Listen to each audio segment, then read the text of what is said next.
Hello guys! Hello Libra! Welcome dito sa aking channel, Falaran 888 Libra.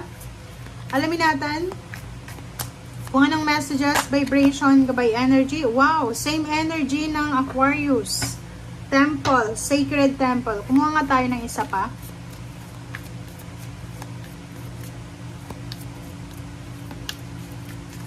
Okay, Libra. Present power. Same din siya. So yun, Libra, sinasabi ng bara sa'yo, pwedeng makaresonate ka sa Aquarius and Gemini.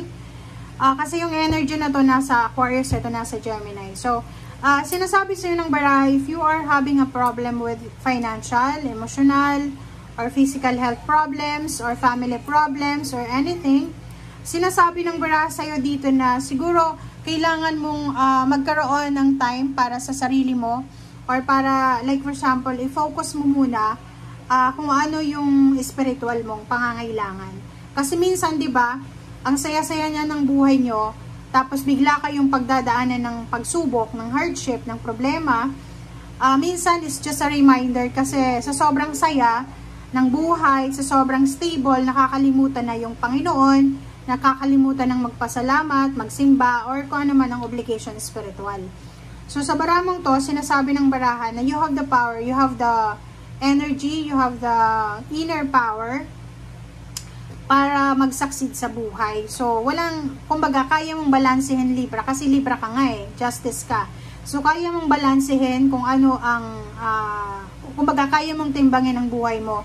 But, doon sa mga Libra na medyo menopausal na sila, or medyo may edad na, or yung mga Libra may hormonal imbalances, or may mga problema sila like mental or psychological, siguro mahihirapan sila na balanse ng sitwasyon sa ngayon. Maybe mabilis silang magalit, mabilis silang mag-judge, mabilis silang kumampi, parang ganyan. So, sinasabi ng bara mo sa'yo dito, Libra, na ano man ang pinagdadaanan mo sa ngayon, kaya mo yan na kumbaga, i-overcome.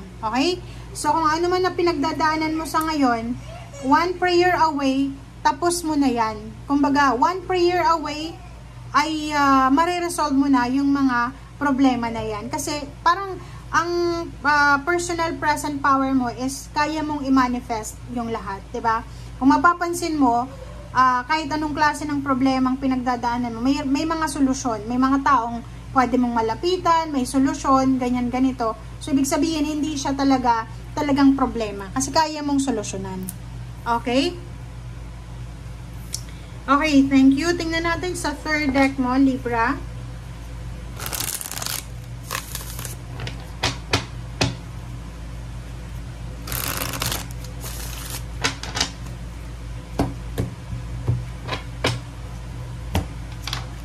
Okay, Two of Cups, Knight of Pentacles, Five of Wands. Nako, kaloka.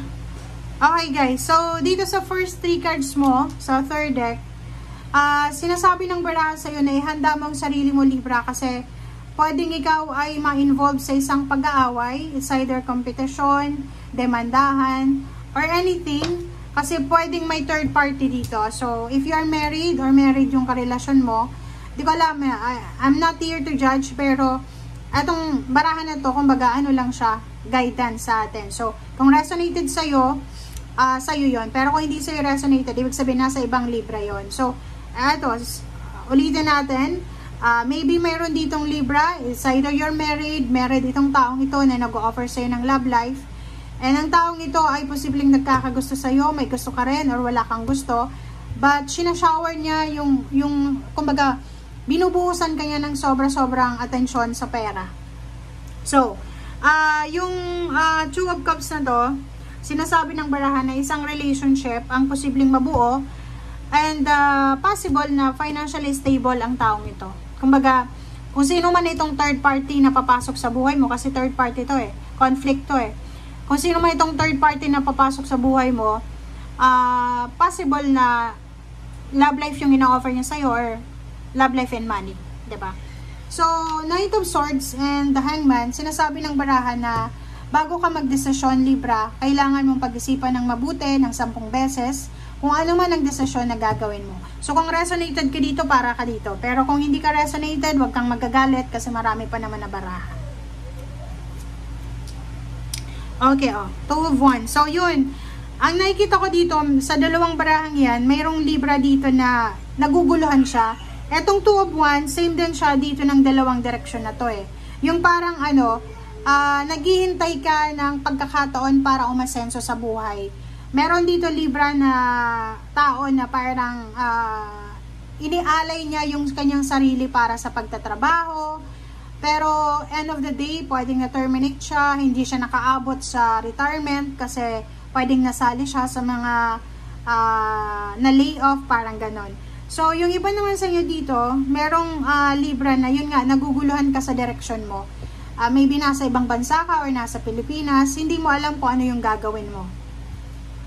It's either nasa Pilipinas ka, pwedeng gusto mong pumunta ng ibang bansa, mag-migrate, or maybe magbakasyon, or maybe magtrabaho. But the problem is, nahihirapan ka kung alin bang bansa ang pupuntahan mo or kung ano ba yung gagawin mo. Ten of Wands and Queen of Pentacles, sinasabi ng baraha sa'yo na isang Libra ang posibleng makakatanggap ng job offer, international or local. And ang trabahong ito ay napakahirap ng trabaho. Napakahirap niya. It's either magtatrabaho ka sa gabi or sa umaga. But ang maganda dito is kahit mabigat yung trabaho, kahit magiging busy ka, kahit sobrang pagod ka, mag-overwork ka, mataas naman yung sweldo na ino-offer sa'yo. Okay? Wow! Okay, Libra. Sinasabi ng baraha sa'yo dito na merong Libra na posibleng magsa-celebrate ng wedding anniversaries, magsa-celebrate siya ng kasal, pwedeng may mga kasal, birthday celebration ng family, or maybe housewarming, house blessing, or despedida party.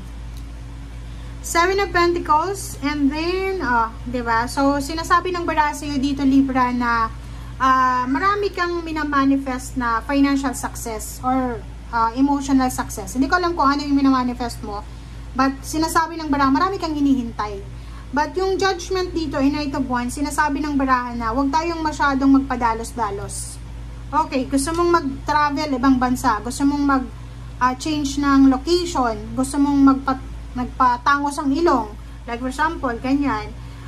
Sinasabi ng baraha sa'yo, Libra, na kailangan mong magdahan-dahan. Okay? Huwag kang madadala sa kalungkutan mo, sa kung ano yung pinagdadaanan mo sa ngayon. And the Hermit, sinasabi ng the Hermit na kailangan mo mag-rest and relax, mag-pray, mag-meditate, kasi sinasabi ng baraha dito na walang magic sa buhay natin.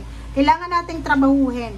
And yung pagdidesisyon daw, Libra, kailangan mo din na maghintay. Kailangan na huwag kang magpadalos-dalos. And at the same time, nandito yung Page of Pentacles, isipin mo yung future, hindi yung kasalukuyan. Okay? Thank you guys for watching.